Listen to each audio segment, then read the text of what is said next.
Hai semua, aku akan sharing terkait dengan cara trading yang aku lakukan.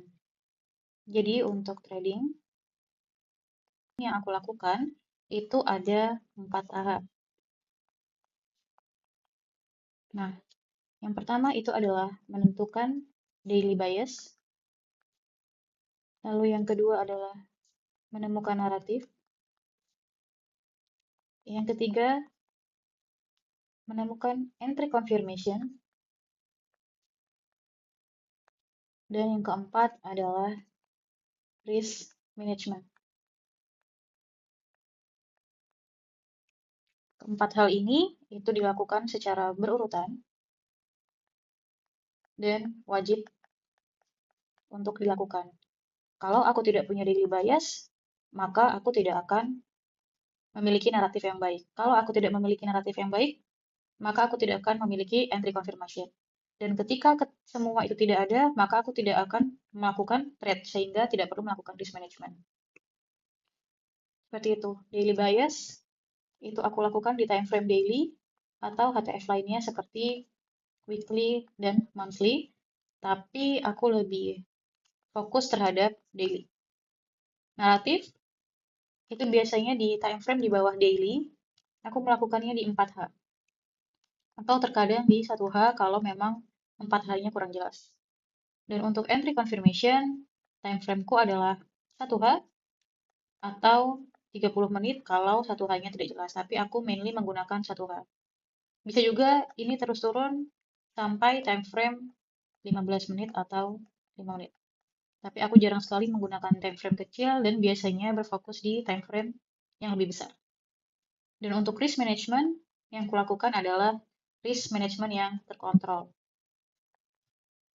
Seperti itu. Mungkin di video kali ini aku akan menjelaskan satu persatu, yaitu yang pertama adalah daily bias. Daily bias, ada banyak sekali cara untuk menemukan daily bias.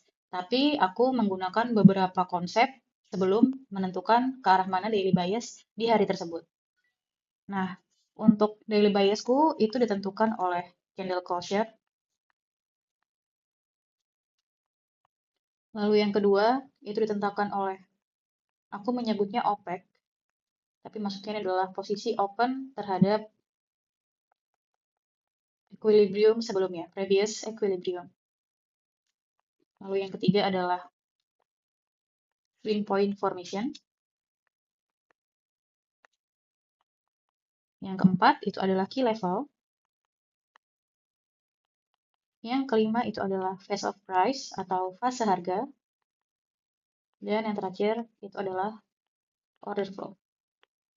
Aku biasanya akan menentukan daily bias berdasarkan 5-6 hal ini. Dan aku akan menggabungkan keseluruhannya dan menentukan apakah bias hari ini itu naik, atau turun, atau tidak ada bias. Oke, yang pertama, daily bias yang akan aku bahas adalah candle closure. Candle closure. Candle closure atau closure terhadap candle itu adalah kita menentukan bias hari ini berdasarkan penutupan harga dari candle sebelumnya.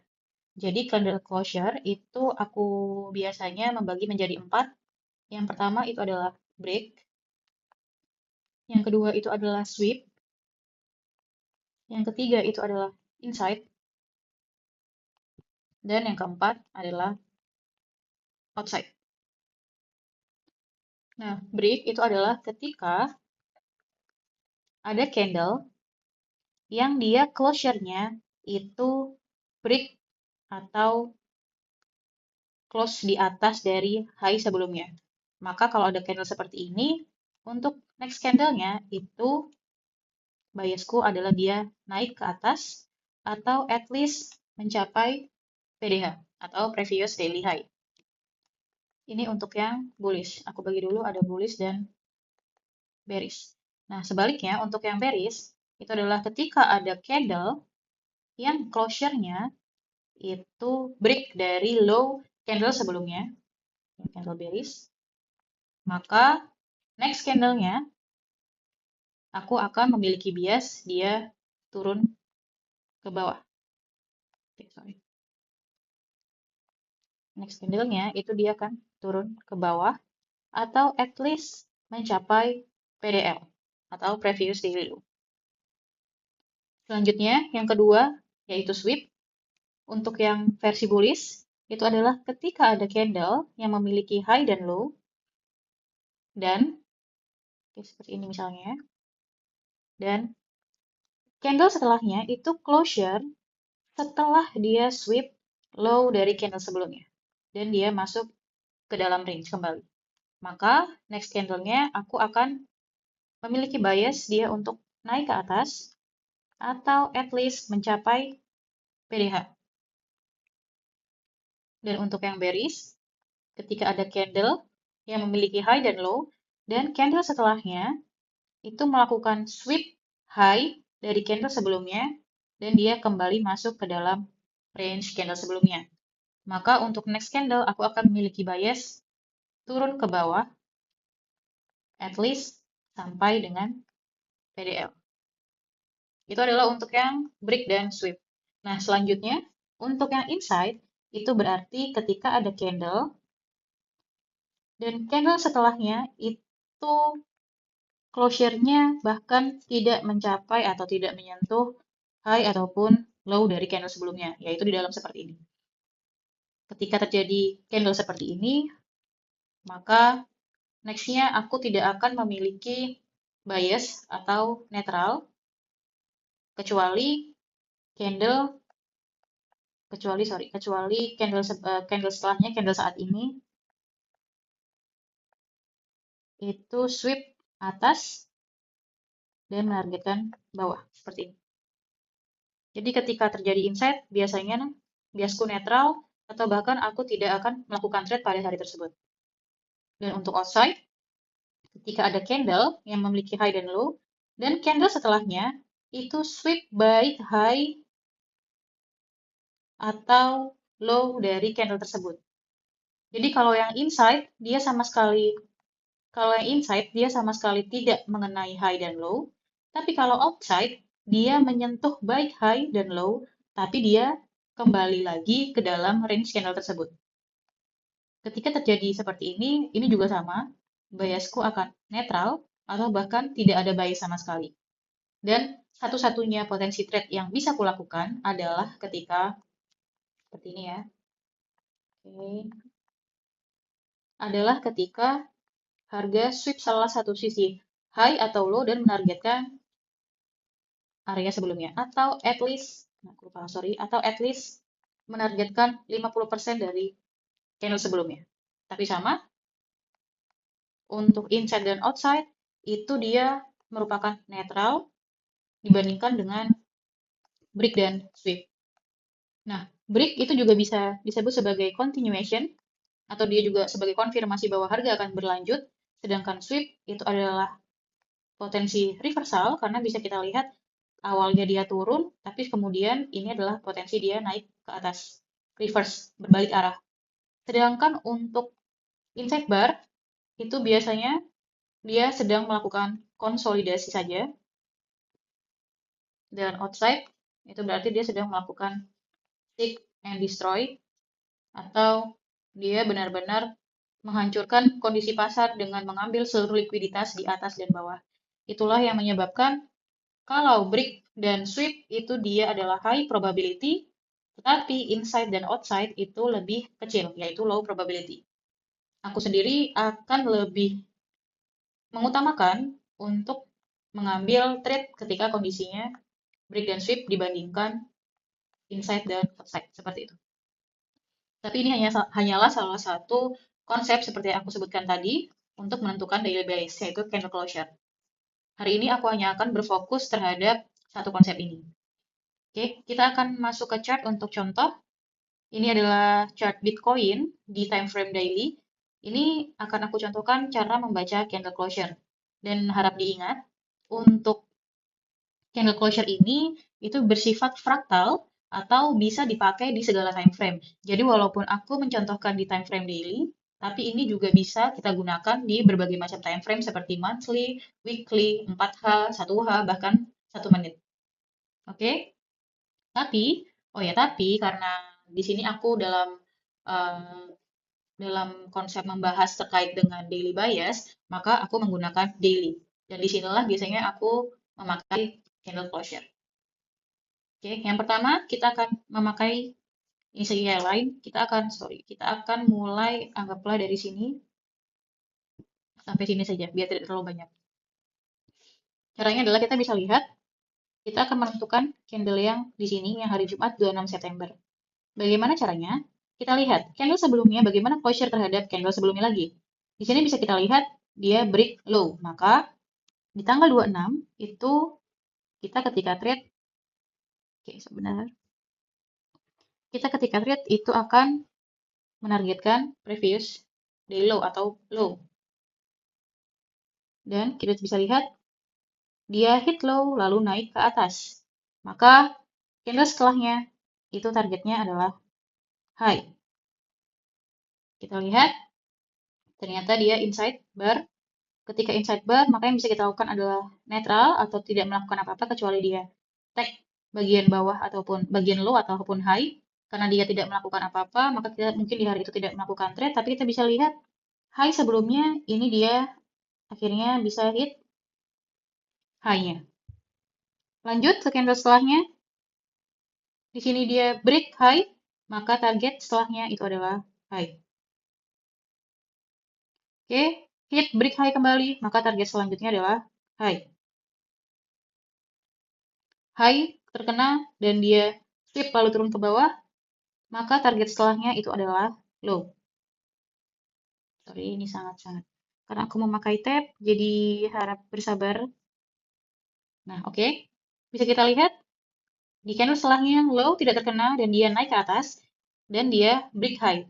Maka target setelahnya adalah high. Harap diingat, namanya konsep dalam trading, itu tidak ada yang 100% pasti akan terjadi. Yang bisa kita lakukan adalah menganalisa kondisi market dengan probabilitas yang lebih tinggi. Tidak ada yang namanya 100% win rate. Jadi seperti kondisi ini ya memang seperti itu karena tidak ada yang namanya 100%.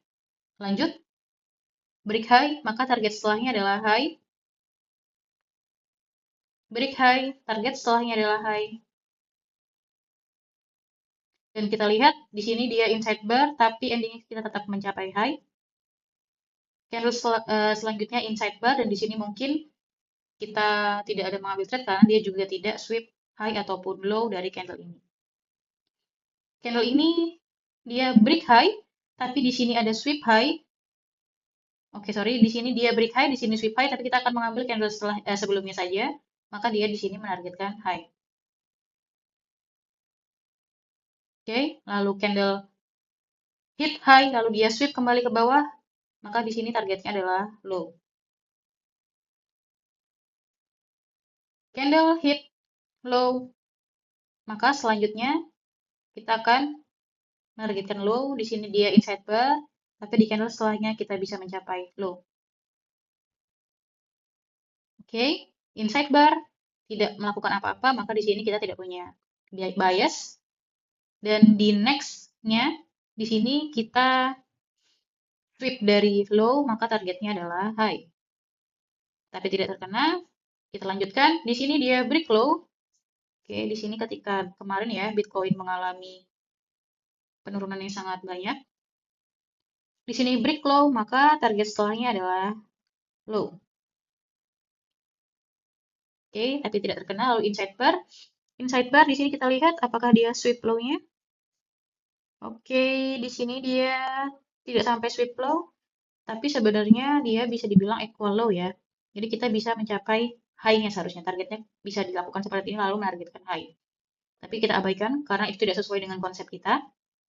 Lalu di sini dia break high, maka kita menargetkan high. Lalu kita sweep high, kita menargetkan low. Kita break low, kita menargetkan low kembali seperti tadi ya. Inside bar, lalu baru di candle setelahnya kita hit low-nya. Di sini kita break low, kita menargetkan low. Lalu break low kembali, kita menargetkan low. Di sini inside bar, tapi low tidak pernah terkena. Maka kita lanjutkan. Nah, ini adalah salah satu contoh ya. Ada inside bar, lalu harga setelahnya itu sweep low dari inside bar tersebut, maka dia akan menargetkan high atau at least 50% dari candle sebelumnya. Dan bisa kita lihat dia di sini bahkan sampai break ke atas. Break high, maka menargetkan high. Break high, menargetkan high. Oke, sweep high, menargetkan low. Sweep low, menargetkan high. Break high, menargetkan high. Sweep high, maka menargetkan low. Tapi di sini tidak tercapai. Setelahnya inside bar, maka tidak ada yang dilakukan. Jadi kurang lebih seperti itu caranya melakukan analisa daily bias berdasarkan candle closure. Dan sekali lagi diingat, konsep di dalam trading itu tidak ada yang 100%, tapi at least kita bisa menggunakan itu untuk melakukan analisa. Nah, dari sini kita bisa menemukan dan aku akan mengidentifikasi mana saja candle closure yang tepat dan candle closure yang tidak mencapai target. Oke, di sini kita mencapai target, akan aku rubah warnanya menjadi biru. Ini kita mencapai target. Kita ganti warna biru, ini mencapai target, ganti warna biru. Ini mencapai target, biru juga. Nah, ini tidak mencapai target, kita beri warna merah sehingga memudahkan identifikasi. Ini mencapai target, warna biru. Ini mencapai target, warna biru. Ini mencapai target, warna biru. Ini juga. Oke, ini juga tercapai. Ini tidak tercapai. Ini juga tidak tercapai. Ini tercapai. Ini juga tercapai. Ini tercapai. Ini tercapai. Ini juga tercapai. Ini tidak tercapai. Ini tercapai. Ini tercapai. Ini juga tercapai. Oke, ini tercapai. Ini tidak tercapai. Oke, dari sini kita bisa menghitung yang tercapai ada 1, 2, 3, 4, 5, 6, 7, 8, 9, 10, 11, 12, 13, 14, 15, 16, 17, 18, 19. Jadi ada 19 yang oke. Kita bandingkan dengan yang not oke, ada 1, 2, 3, 4, 5. Ada 5. Ada 5 yang not oke. Atau kalau kita hitung berarti ada sekitar 9 yang oke ya. Kalau kita buat win rate-nya, itu adalah 19 dibagi 24, yaitu sekitar 79%. Nah, ini adalah salah satu contoh untuk melakukan analisa daily bias yang pertama. Mungkin aku cukupkan video untuk kali ini di candle closure.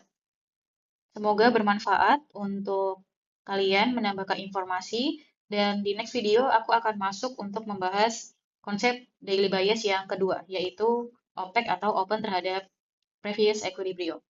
Terima kasih, jangan lupa subscribe, dan see you di next video.